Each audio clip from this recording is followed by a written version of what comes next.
మేష వృశ్చిక రాశులకి కుజుడు అధిపతి. మేష వృశ్చిక రాశులకి, ఈ వృశ్చిక రాశికి 4వ శని ఉన్నాడు. అర్ధాష్టమ శని, ప్రాణకంటకుడు. అంటే ప్రాణం తీస్తాడని కాదు, ప్రాణం తీసుకుందాము, ఆత్మహత్య చేసుకుందాము, ఏదైనా చేసుకొని చేద్దాము, మనం ఈ బతకలేము, ఇంత సమస్యలు మనకు వద్దు, ఇంట్లోనూ బాధే, బయటకు పోయినా బాధే, పిల్లల దగ్గర బాధే, పెద్దవాళ్ళ దగ్గర బాధే, ఎక్కడ అడుగు పెట్టినా సమస్యే, ఇట్లా బతకడం కంటే చావటం మంచిది అనేటువంటి పరిస్థితులు వస్తాయి వృశ్చిక రాశికి. కానీ వాటిని తప్పించుకోవాలి అంటే శని పూజ చాలా అవసరం. శని బాగాలేడు, రాహు బాగాలేడు, కుజుడు బాగాలేడు. మరి బాగుండని గ్రహాలు శని, రాహు, కుజుడు, బుధుడు, కేతువు, ఈ 5 గ్రహాలు బాగాలేవు. గురువు, రవి, శుక్రుడు బాగున్నారు. కాబట్టి ఈ వృశ్చిక రాశికి అష్టమంలో కుజుడు ఉన్నాడు. ఈ అష్టమ కుజుడు ప్రాణకంటకుడు, అర్ధాష్టమ శని ఇంకా ప్రాణకంటకుడు. కాబట్టి ఈ రాశి వాళ్ళు చాలా ఓర్పు చాలా అవసరం.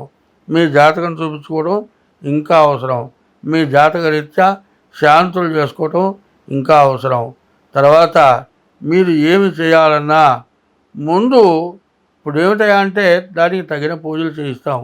నిజంగా డబ్బులు లేక ఇబ్బంది పడుతూ ఉంటే దేవుడు అప్పులు తెచ్చో లేకపోతే చావమనో దేవుడు చంపడు. దానికి తగిన మార్గాలు వేరే ఉంటాయి. నిజంగా డబ్బులు లేకపోతే పర్వాలే, దేవుడికి ఏం చెబుతారు? పత్రం, పుష్పం, ఫలం, తోయం అన్నారు. మరి ఒక ఆకు, ఒక పుష్పం, ఒక పండు, ఏది చేత కాలేదు, 2 చేతులు ఎత్తి నమస్కారం, ఇది ఏది చేసినా మిమ్మల్ని రక్షిస్తాడు. ఇప్పుడు మనకు ఉన్నప్పుడు డబ్బులు ఖర్చు పెట్టి చేయవలసిందే. డబ్బులు లేనప్పుడు ఏం చేస్తాను? తినడానికే లేదు. దాన్ని ఏం చేస్తాం? గుళ్ళో పో, గుళ్ళో దేవుడు దర్శనం చేసుకో, దేవుడు ప్రదక్షిణ చేయి, దేవుడి దగ్గర తీర్థం తీసుకో, ఆ ప్రసాదం తీసుకో. ఇంకా మీకు ఏదైనా దోషాలుంటే ఏమి చేయాలో చెబుతాం, అట్లాంటివి చేసుకుంటే మీకు అన్ని విధాలా బాగుంటుంది. అయితే చాలామంది ఏం చేస్తారంటే ఏమంటారంటే ఒకప్పుడు బండ్లు రైళ్ళు లేవు, బండ్లు రైళ్ళు ఉండేవి. ఈ రైళ్ళు లేనటువంటి టైంలో చాలామంది నడిచెళ్తుండేవాడు. పూటకూళ్ళ మన దగ్గర అన్నం తినాలి, ఆమె పచ్చడి చేసి అన్నం పెట్టాయా రైలు వెళ్ళిపోతుంది అంటుంది. డబ్బులు తీసుకుంటే అన్నం పెట్టి పంపిస్తుంది, ఆ దండు నిలిపోతాడు. ఇట్లాంటి దురాగతమైన పనులు చేస్తూ ఉంటారు. అట్లాంటి వాటి వల్ల కూడా చాలా సమస్యలు రావడానికి అవకాశం ఉంటుంది. కాబట్టి ఈ వృశ్చిక రాశి వాళ్ళు ఖచ్చితంగా శివాలయంలో 40 రోజులు ప్రదక్షిణ చేయాలి. తర్వాత ప్రతిరోజు కూడా ఈశ్వరుడు యొక్క తీర్థం తీసుకోవాలి. ఈశ్వరుడికి సోమవారం అభిషేకం చేయించుకోవాలి. ప్రతిరోజు సూర్య నమస్కారాలు చేసుకోవాలి. శనికి కుజుడికి పూర్తి సంఖ్య జపము దానం ఇవ్వాలి. ఇది చాలా మంచిది. కాబట్టి ఇట్లా చేసిన వాళ్ళకి సమస్యలు రావు. ప్రతి మానవుడికి కష్టాలు అనేవి విపరీతంగా వస్తున్నాయి. కష్టపడని మానవుడు లేడు. సుఖపడుతున్నాను అనేటువంటి వాడు ఎవడూ కనపట్టలేడు. ఎంత సుఖంగా ఉన్నా కూడా చెప్పటానికి వీళ్ళైన కష్టం ప్రతివాడికి ఉంటుంది. చూసేవాడికి అబ్బో ఆయనకేమయ్యా అంటారు. వాడికి వదిలేస్తే కళ్ళమ్మడి నీళ్ళు వస్తాయి. చెప్పుకోలేని బాధలు. ఏమిటి ఈ బాధలు ఎందుకు వస్తున్నాయి నేను చెప్తా వినండి. ఒకప్పుడు ఒక రాజుగారు, ఒక చక్రవర్తి ఎంతో గొప్ప పరిపాలన చేశాడు. ఆయన చేసినటువంటి పరిపాలన ఎవరూ చేయలేరు. రామచంద్రమూర్తి కంటే ఎక్కువ మంచి పరిపాలన చేశాడు. ఆయన మరణించాడు. తర్వాత కొడుకు ఆ రాజ్యాన్ని పరిపాలన చేస్తున్నాడు. రాజుగారు ఏం చేశాడు? అందరూ బతకడానికి ఎవరు దొంగని కూడా క్షమించి దొంగతనం చేయకుండా మానుకున్నట్టుగా ఏర్పాటు చేశాడు. వాడికి బతుకుదెరువు మార్గం చూపించాడు. దొంగ ఎప్పుడు దొంగతనం చేస్తాడంటే దానికి వాడు అవసరం తీరకపోతే దొంగతనం చేస్తాడు. అన్నం దొరక్కపోతే అన్నం కోసం దొంగతనం చేస్తే తప్పు లేదుగా. అట్లాగే దొంగని దొరగా చేశాడు. అటువంటి గొప్ప రాజుగారు మరణించిన తర్వాత కొడుకు రాజ్య పరిపాలన చేస్తున్నాడు. కొడుకేంది గొప్ప వ్యభిచారి, ధనాశాపరుడు, పరమ నీచుడు, కనబడ్డ స్త్రీని వదిలిపెట్టేవాడు కాదు. సంవత్సరానికి 10 సార్లు పన్నులు వసూలు చేస్తాడు. ప్రజలకి రోత పుట్టించాడు. శత్రురాజులు వచ్చారు, యుద్ధం చేశారు, రాజ్యాన్ని గెలుచుకున్నారు. తండ్రి ఏమో స్వర్గాన్ని పొందాడు, కొడుకు నీచమైన పనులు చేస్తున్నాడు. చివరికి పరాజులు యుద్ధం చేశారు, గెలిచారు. రాజ్యం కోల్పోయిన దాకా ఈ కొడుక్కి సంతానం లేరు. అడవిలో కందమూలాలు తింటూ మొగుడు పెళ్ళడం బతికేటువంటి టైంలో వాడికి 2 ఆడపిల్లలు పుట్టారు. ఆ 2 ఆడపిల్లలు కూడా చాలా గొప్ప అందగత్తెలు. రాజులు ఎప్పుడు కూడా వేటకు వస్తారు. ఒక రాజుగారు వేటకు వచ్చి, అయ్యా నీ పిల్ల బాగుంది, నాకు ఇస్తావా, నేను పెళ్లి చేసుకుంటా అన్నాడు. నాకెంత నేను అడిగినంత డబ్బు ఇస్తావా, నా పిల్లని ఇస్తా అన్నాడు. వాడు ఎంతో అడిగాడు, మితి మీరు అడిగాడు. అడిగినంత డబ్బు ఇచ్చి ఆ పిల్లని తీసుకున్నాడు, తీసుకెళ్ళిపోయినాడు. అప్పుడు ఈ రాజుగారు తండ్రి స్వర్గంలో ఉన్నవాడు యమలోకానికి వచ్చాడు. ఏమిటా ఇట్లా యమలోకంలో వచ్చి నా గతి ఏంటా ఎట్లా చేశావంటే, నీ కొడుకు చేసిన పాపం నీకు ఇట్లా చుట్టుకుందయ్యా, నేనేం చేయలేదు. పుణ్యం చేసిన వాళ్ళకి స్వర్గం, పాపం చేసిన వాళ్ళకి నరకం. నీ కొడుకు చేసిన పాపం నువ్వు అనుభవించాల్సిందే అన్నాడు. అప్పుడు ఏంటి, నాకు ఇక మార్గం లేదా అంటే, నీకొక వెలుగు రూపం ఇస్తాను, నీ కొడుకు పోయి చెప్పమన్నాడు. ఆ కొడుకు పోయి, ఏమిరా నీవు ఆడపిల్లని నమ్ముకున్నావురా, ఒక పిల్లని కన్యాదానం చేస్తే 10 తరాలు ఇటు అటు 10 తరాలు 21 తరం మోక్షాన్ని పొందుతారని ఉంటే ఆడపిల్లని అమ్ముకున్నావు, ఆడపిల్లని విక్రయం చేశావు. దశపూర్వేషాం దశాపరేషాం మధ్వంశానాం, 10 పిల్ల తరపు పిల్ల తండ్రి తరపు మోక్షాన్ని పొందుతారన్నటువంటి పిల్లని అమ్ముకున్నావురా, అందుకు నాకే కర్మ పెట్టిందిరా, నన్ను స్వర్గానికి పంపించరా అని అడిగితే, 2వ పిల్లకి కన్యాదానం చేసి వివాహం చేస్తే ఆ రాజుగారు మోక్షానికి పోయినాడు. అది ఒక పెద్ద పాపం. 2, ఇవాళ తల్లిదండ్రులకు అన్నం పెట్టటంలే. ఎందుకయ్యా అంటే, విదేశాల్లో ఉంటేనేమో చూడటానికి వాళ్ళకి అవకాశం లేదు. స్వదేశంలో ఉన్న వాళ్ళకి పుట్టిన పిల్లని యూకేజీలో పెడితే, యూకేజీలో చేరిస్తే 60,000 70,000. వీళ్ళ సంపాదన వీళ్ళ పిల్లల్ని చదివించడానికి చాలక మేము అన్నం పోతున్నాం అంటున్నారు. మరి మిమ్మల్ని ఎట్టా పెంచితే మీరు పెళ్లి చేసుకొని పిల్లల్ని కన్నారు, మీరు తల్లిదండ్రులకు అన్నం పెట్టలే, అదొక పెద్ద పాపం.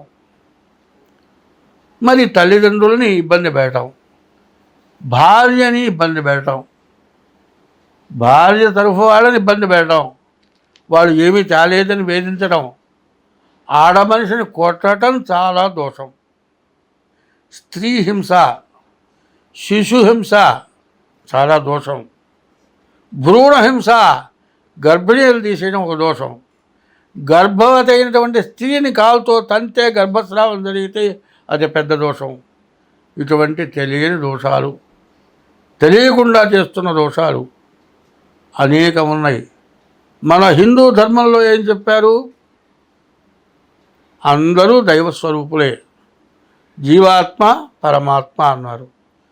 ప్రతి జీవరాశిలో పరమాత్మ ఉన్నాడు. మనం ఏం చేస్తున్నాం, సింహాన్ని పూజిస్తున్నాం, పులిని పూజిస్తున్నాం, సర్పాన్ని పూజిస్తున్నాం, పుట్టను పూజిస్తున్నాం, చెట్టును పూజిస్తున్నాం, మనిషిని పూజిస్తున్నాం, కొండని పూజిస్తున్నాం, అన్నీ కూడా దైవస్వరూపాలను పూజిస్తున్నాం. హిందూ మతం అనాది మతం. ఈ అనాది మతంలో చెప్పినవన్నీ మంచే. ఎవరు మనకు ఏ మతం కూడా మనకు శత్రుత్వం లేదు. అయితే మనం చేసే పాపాలు మనల్ని వేధిస్తూ ఉన్నాయి. కాబట్టి తల్లిదండ్రులకు అన్నం పెట్టకపోయినా దోషమే. సరే, తల్లిదండ్రులకి అన్నం పెట్టామండి, వాళ్ళు మరణించిన తర్వాత ఉత్తర క్రియలు కర్మ చేయాలి.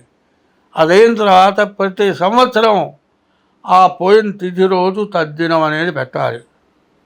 అది ఒక సంవత్సరం వాళ్ళకు ఒక రోజు కింద లెక్క. ఆ తద్దినాలు పెట్టకపోవటం అది పితృదోషం. కాలసర్ప దోషం. కాలసర్ప దోషం ఏంటి? తను వివాహం చేసుకొని ఇంకొక వ్యక్తికి వివాహమైనటువంటి ఆడమనిషిని, పిల్లలు గల స్త్రీని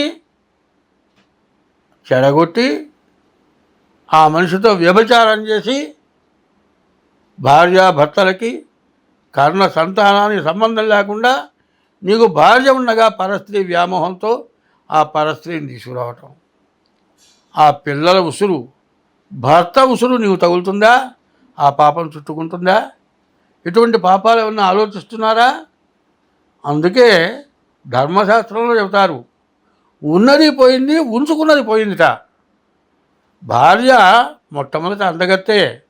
ఇద్దరు పిల్లలు పుట్టిన తర్వాత ఆమె శక్తి హీనత అయిపోయేప్పటికీ అన్నం తగ్గితే అందగత్తెకి పాల్పడుతున్నాడు. అది పెద్ద దోషం. పరస్త్రీ వ్యామోహం అంటే అది తప్పు. తర్వాత పిల్లల తల్లిని తీసుకొస్తే పిల్లలు అనాథలైపోయి వాళ్ళ ఉసురు కొట్టి ఇట్లాంటి దోషాలు, అనేక దోషాలు ఉన్నాయి. ఈ దోషాలు పోవాలి అంటే మహారుద్రం అని ఉంది. ఆ మహారుద్రం అనేది మేము చేస్తాం. అది చాలా ఖర్చుతో కూడుకున్నది. అటువంటి మహారుద్రంలో మీ జాతకంలో ఎటువంటి బాధలు ఉన్నా పోతాయి. ఆ మహారుద్రంలో మీరు కలిసి మీ గోత్రనామాలతో చేయించుకోండి. అది చేస్తే మీకు సమస్యలు పోతాయి. కాలసర్ప దోషం ఉంది. రాహుకేతువుల మధ్యలో గ్రహాలు పడ్డాయి. రాహుకేతువుల మధ్యలో గ్రహాలు పడితే కాలసర్ప దోషం. దానికి నవనాగుల పూజ ఉంది, అది చేస్తాము. కుజుడు సప్తమంలో అష్టమంలో ఉంటే కుజ దోషం. ఇటువంటి మహాదోషాలు వేధిస్తున్నాయి. ఈ మహాదోషాలు మన ప్రవర్తన వల్లే జరుగుతూ ఉన్నాయి. కాబట్టి ఎన్ని గ్రహశాంతులు చేసినా పోయినటువంటి వారికి కొన్ని రకాల పూజలు ఉన్నాయి. ఆ పూజలు చేస్తే అన్ని విధాలా బాగుంది. మనం సత్యనారాయణ స్వామి వ్రతం చేస్తూ ఉన్నాం. దాదాపు హిందువుల్లో సత్యనారాయణ స్వామి వ్రతం చేయని వాళ్ళు లేరు. ఈ వ్రతం ఎక్కడి నుంచి చేశారు? ముందు ఋషులు చేశారు. తర్వాత త్రేతాయుగంలో రామచంద్రమూర్తి చేశాడు. ద్వాపర యుగంలో ధర్మరాజు చేశాడు. కలియుగంలో మనం చేస్తూ ఉన్నాం. ఈ సత్యనారాయణ స్వామి వ్రతం 9 అధ్యాయాల వ్రతం కథ ఉంది. ఇప్పుడు 5 అధ్యాయాల వ్రతం కథే చేస్తూ ఉన్నాం. ఆ 9 అధ్యాయాల వ్రతం వేరే ఉంది.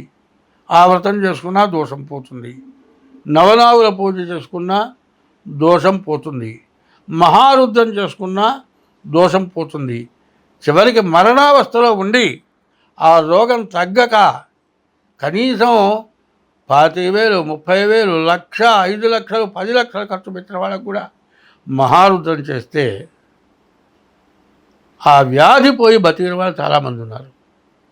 ఇటువంటివి దీంట్లో పాల్గొంటే మీకు అన్ని విధాలా బాగుంటుంది.